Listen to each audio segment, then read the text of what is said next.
Bienvenidos, hermanas y hermanos, a este programa especial aquí en Radio Anglicana. No es crecer juntos, pero vamos a realizar un programa en el que sí que es la intención, crecer juntos. Estoy aquí con el director, con el reverendo Noel, y con un invitado que ha venido a Zaragoza a presentarnos su libro, el pastor Juan Triviño, de la Iglesia Evangélica Española. Y bueno, van a ver lo interesante de su currículum. El pastor Juan es director editorial de la Sociedad Bíblica de España y pastor en la Iglesia Evangélica de Valls, en Tarragona, España. Cursó estudios de Administración y Dirección de Empresas y está licenciado en Teología por la Facultad de Teología Protestante de Barcelona. Con más de 20 años de experiencia en el sector editorial, ha colaborado como consultor y editor en entidades como HarperCollins, Tyndall y SEPA. Profesor invitado en los másteres de edición de la Universidad Ricardo Palma de Lima y la UNAM en México. Colaborador asiduo en diferentes publicaciones especializadas en la industria editorial. Autor, que es el libro que nos va a presentar en Zaragoza esta tarde, Dios mediante, de Y en paz me acostaré, Casa Creación. Y quiero publicar mi libro, en New Books.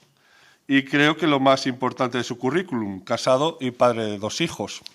Así que les dejo con el reverendo Noel y la entrevista con el pastor Juan Triviño. Muchas gracias, reverendo Francisco Javier, por esta invitación y también por pensar en este servidor, en este espacio de la radio. Gracias también a nuestros oyentes y muchas gracias, Juan, por estar aquí con nosotros. Bienvenido. Muchas gracias, un placer poder pasar este día aquí con vosotros. Resulta que me suena muy curioso este título, Y en paz me acostaré, como bien lo dice el Salmo. ¿Por qué elegiste este título, Juan? Bueno, yo es la segunda vez que me enfrentaba a escribir un libro. Ya había escrito el primero, pero era una temática muy distinta. Era más enfocado a mi labor como editor y no tanto a la labor pastoral. Lo que pasa es que es un libro que nace al inicio de la pandemia y nace como respuesta a una percepción, una situación que empezamos a ver alrededor nuestro, de nuestra familia, y era cómo estaba afrontándose por parte de la gente toda la situación que la pandemia había traído.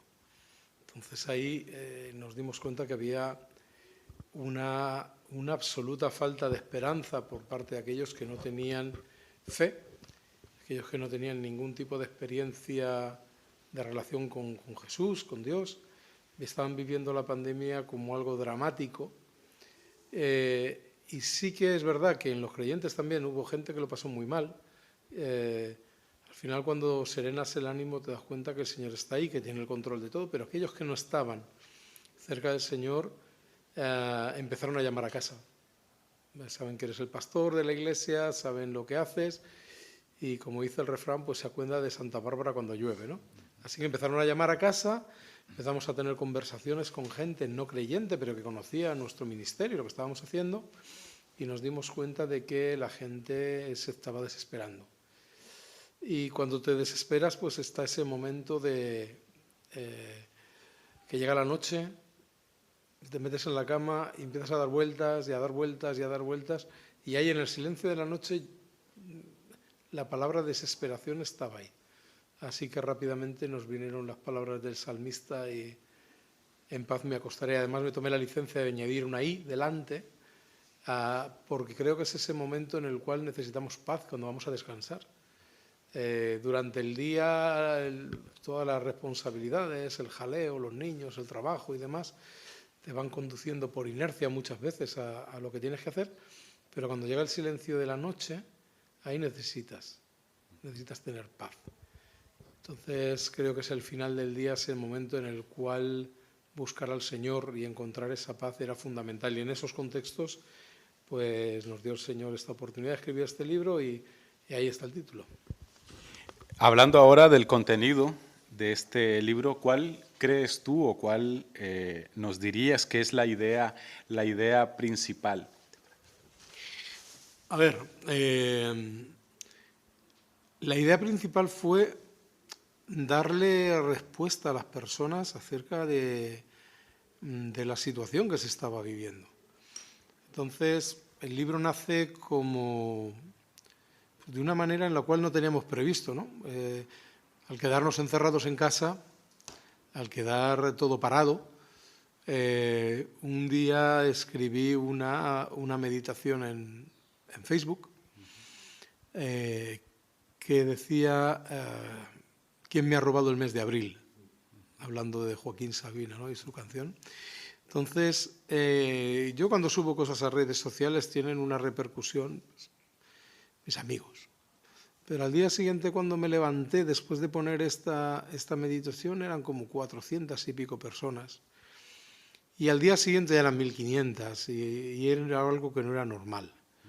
Así que, bueno, lo dejé estar ahí. Un par de días me llamó alguien desde una iglesia en Estados Unidos que querían imprimirlo en un boletín y enviarlo a las casas. Digo, bueno, si está en Facebook es porque no tengo problema en compartirlo. Y 2 o 3 días después escribí otro y pasó lo mismo. 1500, 2000 personas leyéndolo, opinando, compartiéndolo y demás, ¿no? Así que mi esposa y yo nos pusimos a orar y decidimos que se estaba generando una necesidad, ya no tanto en el creyente, que sí, sino en aquellas personas que no tenían esperanza, aquellas personas que no tenían al Señor en su corazón. Así que empecé a escribir pensando en esas personas que no tenían esperanza. Ahí nace el libro y bueno, pues ahí nos pusimos a la marcha. Sí, me gusta mucho eso de esperanza en aquellos que la han perdido o que no la tienen. Está muy bien. Luego también en el libro nos encontramos 40 reflexiones. ¿Por qué 40, no 30, 31? Yo empecé con la idea de hacer 30, 31, un mes. Ajá. Un mes de reflexiones, de aliento espiritual, que es el subtítulo del libro, en la cual las personas pudieran tener un tiempo en el cual saben que, creo que es importante que en estos momentos y en esos momentos en los que había tanta incertidumbre y demás, la gente supiera que era un proceso, una lectura que tenía un principio y un final, ¿no? Dices, bueno, voy a estar meditando en esto durante un tiempo, ¿no? Y a partir de ahí encarar de manera diferente lo que nos quedara, porque nadie sabía cuánto tiempo iba a durar aquello. Y trabajando con esa idea, pues lo compartí con varias personas y un buen amigo mío, editor en Penguin Random House, Larry Downs, que había prologado mi anterior libro, me mandó un mensaje y me dijo, piensa en 40 más que en 30 o 31. Y a partir de ahí me puse a pensar y a reflexionar acerca de que evidentemente 40 tiene un número, es un número con un significado espiritual muy importante en la Biblia. Y en 40 se resume, pues ahí está la vida de Moisés, ahí está el tiempo en el desierto, ahí está los días que Jesús también pasa en el desierto. O sea, hay muchas veces en las cuales 40 se asocia a esa prueba, a ese momento de soledad, a ese momento de dificultad, a ese momento en el cual hay que atravesar por un sitio donde no queremos estar. Y a partir de ahí, pues decidí que sí, que 40 era el número porque 40 nos iba a llevar a tener ese momento de reflexión que nos acercaba a esos momentos en los que el 40 en la Biblia había sido tan importante para entender ese contexto de dolor, de soledad, de dificultad, de prueba que pasaron pues también Jesús y Moisés y el pueblo de Israel, esos 40 años, no días, pero que el número tenía un significado que era muy importante, la palabra de Dios, y debía serlo en el libro. ¿Este libro lo recomendás para leerlo en todo tiempo o en algún tiempo especial? Por ejemplo, la Cuaresma me viene ahora a la mente. Es un libro que, aunque nace en un momento muy concreto, que es el de la pandemia, va mucho más allá. Va mucho más allá porque, quieras que no, intenté separarme un poquito de la pandemia pensando que este libro pudiera ser de ayuda para la gente en los contextos de sufrimiento. Sobre todo, es un libro en el que yo pensé en esas personas que a mí me llamaban por teléfono, que estaban sufriendo en medio de la pandemia porque no tenían dónde depositar su esperanza. Entonces, las historias que cuenta, pues algunas son muy personales, mías, y hay otras pues, que son de otras personas y ejemplos de la Biblia, pero está pensado para que sea un libro fácilmente regalable. O sea que yo creo que lo que más he hecho con este libro ha sido regalarse, porque todos conocemos a alguien que está pasando por un momento complicado y la verdad es que estoy contento de ver cómo eso ha sido interesante. Evidentemente, hay momentos que sí que nos llevan a buscar en el libro y acercarnos a él e intentar reconectar con esa esperanza y con esa necesidad de tener y sentir a Dios presente. Hablando de objetivos, ya hemos interpretado algunos de ellos que nos has ido comentando, pero algunos que tú te hayas propuesto con este libro. Yo el único objetivo que realmente me marqué cuando escribí el libro fue el de bendecir a otros, que hubiera personas que a través de ese libro pudieran encontrar la paz. O sea, el título del libro era muy claro. Entonces, no hubo ni hay una... yo que soy editor, no tengo un objetivo para decir he vendido X y ya es un éxito, no. El libro sobrepasa expectativas en el momento en que yo recibo llamadas de gente en el cual el libro le ha servido. Recuerdo una experiencia que es la que a mí, una de las que más me ha marcado es justo antes de la pandemia, unos meses antes, un gran investigador del tema del cáncer en España, en Albacete, que hay un gran hospital universitario vinculado a la Facultad de Medicina que hay allí, llegó a un acuerdo con el Estado para crear un laboratorio vinculado a la universidad y al hospital, de capital privado, pero para investigar todo lo relacionado con tema cáncer, ¿no? Y este hombre hipotecó todo su patrimonio para crear este laboratorio. Es uno de los científicos más reconocidos dentro de ese ámbito, que ni tú ni yo conocemos su nombre, pero seguro que los médicos saben de quién es, ¿no? Entonces, este hombre hipotecó su casa, hipotecó y vendió todo para tener ese proyecto. Y llegó la pandemia. Y eso se quedó parado. Se quedó parado meses. Y este hombre tenía una persona a su cargo, creyente, que le regaló el libro. Yo todavía tengo guardado el audio en mi teléfono de este profesional de la sanidad, de la medicina, diciéndole a esta chica, gracias, no te imaginas lo que has hecho con este libro porque yo estaba pensando de qué manera suicidarme para dejarle a mi familia algo, porque estaba totalmente arruinado y desesperado. Wow. Y le hacía el comentario, él dice, bueno, yo he ido a la iglesia solo a tu boda y a la presentación de tu hijo. El día que la iglesia abra de nuevo, yo quiero estar allí. Eso ya valía el esfuerzo de los días que yo estuve, las semanas y meses que estuve preparando el libro. La verdad es que el libro fue escrito en un tiempo muy rápido. En el momento en el que mi esposa y yo vimos que eso era lo que Dios quería, ella me apartó de los niños durante varias semanas y yo creo que en el plazo de un mes y poquito el libro estaba escrito, estaba corregido, estaba listo, porque el libro salió el verano de 20, de la pandemia. Entonces, ese fue el proceso, ¿no? Pero eso sería el objetivo, es bendecir a las personas que están en una situación en la cual no le encuentran sentido a lo que están viviendo y a veces eso llega a ser una carga que te hace perder la esperanza, ¿no?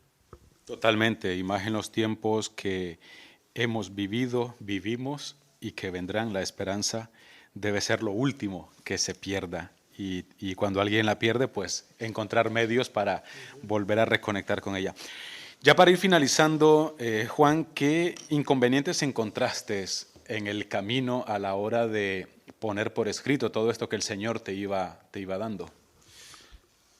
Yo creo que hubo una doble dificultad, porque primero yo me tenía que escribir el libro para mí. Y yo tenía, como todos, y esta tarde lo comentaremos en la presentación, ¿no? Yo tengo mi vida siempre, o intento tener mi vida organizada.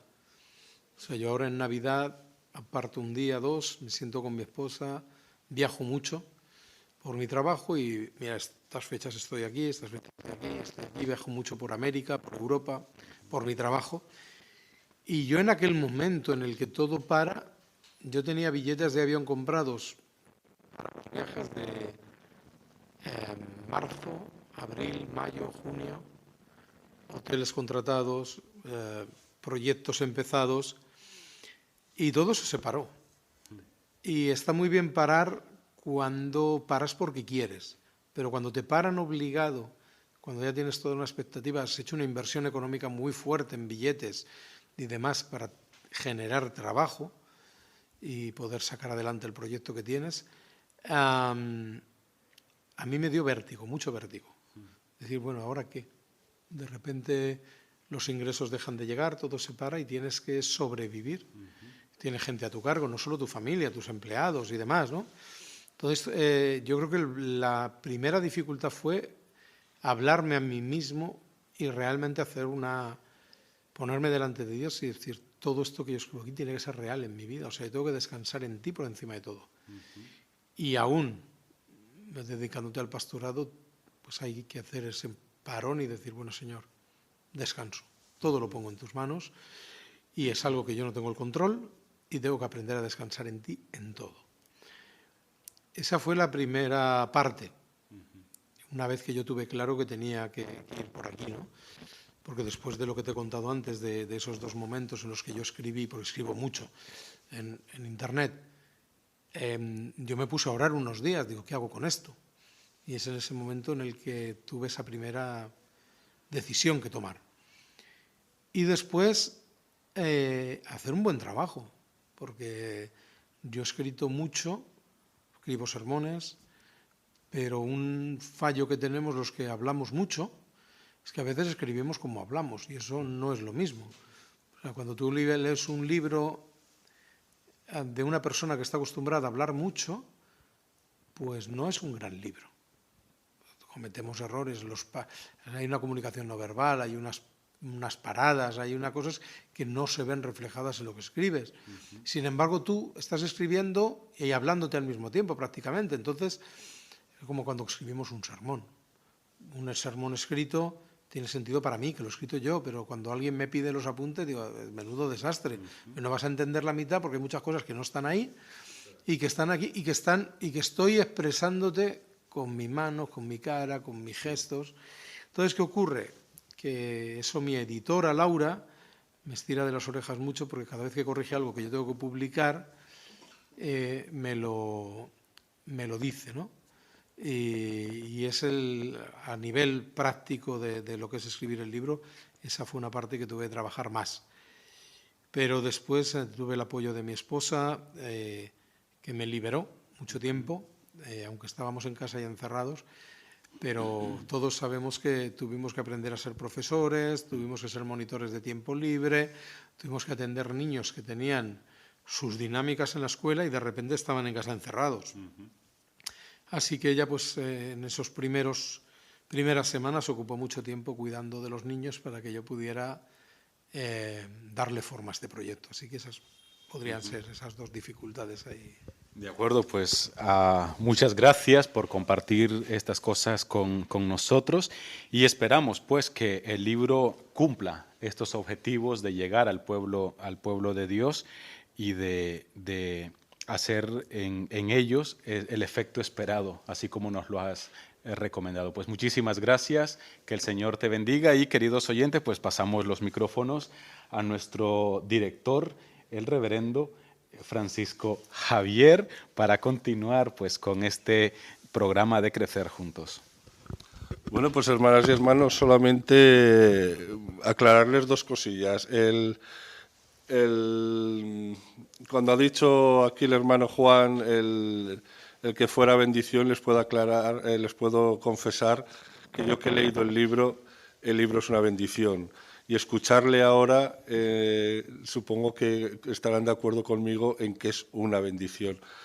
Recuerdo cuando terminé de leer el libro y de escucharle ahora, que me vinieron a la mente y al corazón dos ideas, ¿no? Una era lo importante que es dejarse sorprender por Dios, incluso en aquellos momentos trágicos que fueron la pandemia, y la segunda, la certeza de que las promesas de Dios se cumplen. Ahí queda todo lo que nuestro hermano Juan ha compartido con nosotros.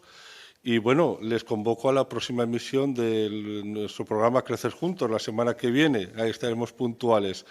Y hoy les invito también a que se unan con nosotros en esta oración, pero comprenderán que el lujo de tener aquí a Juan pues va a ser el que nos dirija esa oración para terminar.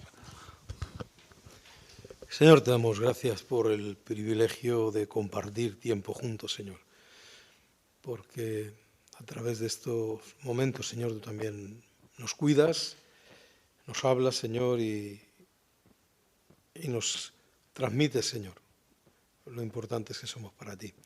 Gracias, Padre, por el privilegio de estar aquí, gracias, Padre, por compartir este tiempo en este programa, pero también por poder hablar con tantas y tantas personas a las que, aunque no podemos ver, podemos sentir, Señor, y te pedimos que tú las bendigas a cada una de las personas que está escuchando este programa, que nos sigas guiando a todos por tus caminos, que nos ayudes a vivir cada día recordando el altísimo precio que tú pagaste por nuestras vidas, por nuestras almas, y que nos hagas, Señor, conscientes de lo importante que es allí donde tú nos pongas a cada uno, hacerte visible a través de nuestras vidas. Bendito seas, Señor. Bendícenos, guárdanos y guíanos en tus caminos. En el bendito nombre de Jesús. Amén. Pues nada, hermanas y hermanos, nos vemos y seguimos en la semana que viene en el programa Crecer Juntos. Y no olviden que todo es gracia.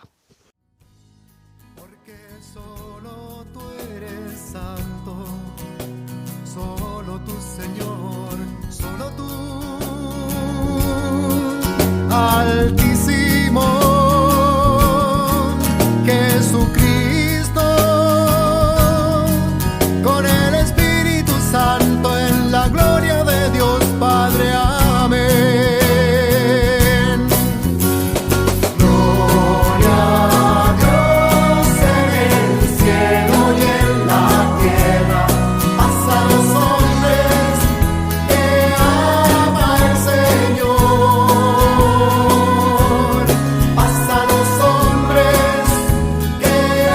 Está en sintonía de Radio Anglicana, transmitiendo vía internet en www.radioanglicana.es. También puede escucharnos en su dispositivo móvil, descargando nuestra aplicación para Android e iOS. Radio Anglicana, la voz de la Iglesia. Jóvenes de toda la tierra, cantad y anunciad con nosotros por las sendas del mundo la buena noticia